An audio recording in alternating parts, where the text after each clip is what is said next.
Diuretics पढ़ लिए थे। आगे हमारे पास आ रहे हैं लूप डायरेटिक्स, ठीक है। ये हमारे पास मेजरली शो अफ करते हैं इफेक्ट अपना, ठीक है, और ज़्यादा यही दिए जाते हैं ट्रीटमेंट को, डायरेटिक्स को ट्रीट करने के लिए लूप डायरेटिक्स बेस्ट होते हैं, ठीक है। लेकिन अगर आपको माइनर मॉडरेट ट्रीटमेंट चाहिए तो थायाजाइड आप दे सकते हैं, लेकिन जो अगर आपको बहुत अच्छा ट्रीटमेंट चाहिए, बहुत ज़्यादा आप आगे एडवांस लेवल पे ट्रीटमेंट चाहते हैं, तो आप लूप डायरेटिक्स दें, अगर आपको ज़्यादा डायरेसिस का वो कोई इशू है, ठीक है। तो लूप डायरेटिक्स हमारे पास क्या है, ऐसी मेडिकेशन है जो कि रिमूव करती है हमारी बॉडी के अंदर एक्सेस फ्लूइड को। एक्सेस फ्लूइड तब भी हो जाता है जब हमारे पास हार्ट फेलियर हो जाए, तब भी एक्सेस फ्लूइड हो जाता है, हार्ट फेलियर की तरफ चला जाता है, ठीक है, तब भी हम लूप डायरेटिक्स देते हैं, ठीक है। From the body by increasing the urine concentration और प्रोडक्शन, यानी बॉडी से अगर हम रिमूव कर रहे हैं फ्लूइड को तो कैसे करेंगे, इंक्रीज करवा देंगे यूरिन कंसनट्रेशन या यूरिन प्रोडक्शन को, ठीक है। इसका मैकेनिज्म क्या है,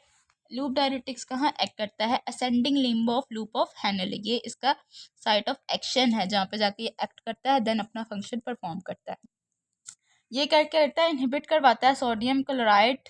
और पोटेशियम को ट्रांसपोर्टर जो वहाँ पे होता है उसको क्या करेगा, इनहिबिट करवाएगा, ब्लॉक करवाएगा, देन अपना फंक्शन परफॉर्म करेगा। This blocks the sodium calcium reabsorption, यानी जो बार बार रीअब्जॉर्प्शन हो रही होती है हमारे ब्लड के अंदर, जब फिल्टर हो रहा होता है सोडियम या क्लोराइड की, उसको क्या करता है लूप डायरेटिक्स, उसको ब्लॉक कर देता है, इनहिबिट कर देता है एंड इंक्रीज कर देता है सोडियम क्लोराइड पोटेशियम की प्रोडक्शन को, किसके अंदर, यूरिन के अंदर इंक्रीज करवा देता है, ताकि हमारे पास क्या हो, ये ज़्यादा अमाउंट में डायरेटिक्स जितने भी हमारे सॉल्ट ज़्यादा बन रहे हैं तो वो हमारे इलेक्ट्रोलाइट्स वगैरह, वाटर वगैरह जाके डायरेटिक्स क्या करते हैं, यूरिन प्रोडक्शन को इंक्रीज करवाएंगे, ताकि हमारा ब्लड वॉल्यूम क्या हो, लेवल पे आ जाए, तो इसको हम यूरिन से क्या करेंगे, एक्सक्रीट आउट करवाएंगे।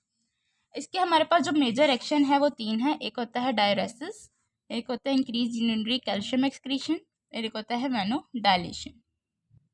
डायरोसिस क्या होता है, लूप डायरेटिक कॉजेज डायरोसिस, डायरोसिस का कॉज करते हैं even in patient with poor renal function, अगर किसी बंदे के अंदर किडनी अच्छे से परफॉर्म नहीं कर रही, आप सोच रहे होंगे कि उसके अंदर डायरोसिस का फंक्शन नहीं हो सकता, ज़्यादा से ज़्यादा उसको यूरिन नहीं आ सकता क्योंकि उसकी किडनी पहले ही नहीं काम करी, तो हम लूप डायरेटिक्स उसको भी दे सकते हैं क्योंकि उसकी डायरोसिस क्या हो, इम्प्रूव हो, ठीक है, और हमारे पास क्या आए, अच्छा डायरेटिक इफेक्ट्स आए। ये तब देते हैं जब हमारे पास कोई अदर डायरेटिक्स वर्क नहीं कर रही होती उस पर्सन में, जिसके अंदर रीनल फंक्शन इम्बैलेंस होते हैं या प्रॉपरली वर्क नहीं करते, तब हम कौन से देते हैं, लूप डायरेटिक्स देते हैं, ताकि वो डायलिसिस को उस पेशेंट के अंदर कॉज कर सके, ठीक है। अब क्या करते हैं, सेकंड इसका फंक्शन है इंक्रीज यूरिनरी कैल्शियम एक्सक्रीशन, यानी हमारे यूरिन के अंदर से कैल्शियम कंटेंट को ज़्यादा एक्सक्रीट आउट करवाता है लूप डायरेटिक्स, ठीक है। कैल्शियम की जो रीअब्जॉर्प्शन पहले हो रही होती है उसकी रीअब्जॉर्प्शन नहीं होने देता, कैल्शियम को ज़्यादा एक्सक्रीट आउट करवाता है हमारी बॉडी से। ऊपर से थर्ड इसका एक्शन क्या है, वेनोडाइलेशन कॉज करता है। वेनोडाइलेशन क्या कॉज करता है, वेनोडाइलेशन का आपको मतलब ये पता होगा, ये एक्यूट वेनोडाइलेशन कॉज करता है, यानी वाइड कर देता है हमारी आर्टरीज वगैरह को, वेन्स वगैरह को, ये क्या करता है, वेनोडाइलेशन को कॉज करता है। ये इसके हमारे आगे हम इसके पढ़ें थेराप्यूटिक यूजेस। थेराप्यूटिक यूजेस में पहला इसका यूज़ है एडीमा। एडीमा हमारे पास होता क्या है, एडीमा हमारे पास ऐसी एक कंडीशन है जिसके अंदर हमारे पास क्या होता है, फ्लूइड ऑक्यूमुलेशन हो जाती है, ऑक्यूमुलेशन हो जाता है, फ्लूइड जमा हो जाता है, उस कंडीशन को हम क्या कहते हैं, एडीमा कहते हैं। लूप डायरेटिक्स क्या होती है, drug of choice for the treatment of oedema. कोई भी अगर आपके पास एमसीक्यूज आता है कि कौन सी ऐसी ड्रग है जो कि हम एडीमा की कंडीशन में देते हैं, एडीमा को ट्रीट करने के लिए देते हैं, तो हमारे पास क्या आती है, लूप डायरेटिक्स आते हैं। एक तो ये पल्मोनरी एडीमा को भी ट्रीट करता है, ठीक है, और एक्यूट या क्रॉनिक पेरिफेरल एडीमा हो जाए, या तो हमारे हार्ट फेलियर की वजह से हमें एडीमा हो जाए या रीनल फेलियर की वजह से अगर एक्यूट या क्रॉनिक पेरिफेरल एडीमा हो रहा है, तो भी लूप डायरेटिक्स हमारे पास ड्रग ऑफ चॉइस हैं ट्रीटमेंट के लिए।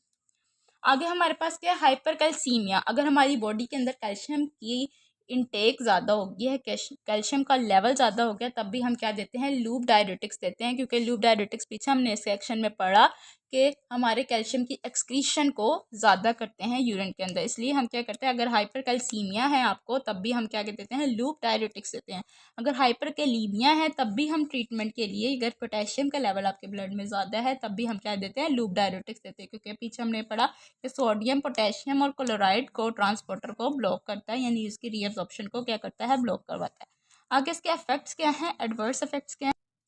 इसके एडवर्स इफेक्ट्स ये हैं कि एक्यूट हाइपोवोलीमिया कॉज करता है, यानी हमारे ब्लड वॉल्यूम कभी कभार ये बहुत ज़्यादा ही रिड्यूस करवा देता है, क्योंकि क्या करता है, बहुत ज़्यादा डायरेटिक्स का इफेक्ट शो हो रहा होता है तो हमारे पास क्या होता है, एक्यूट हाइपोवोलीमिया हो जाता है।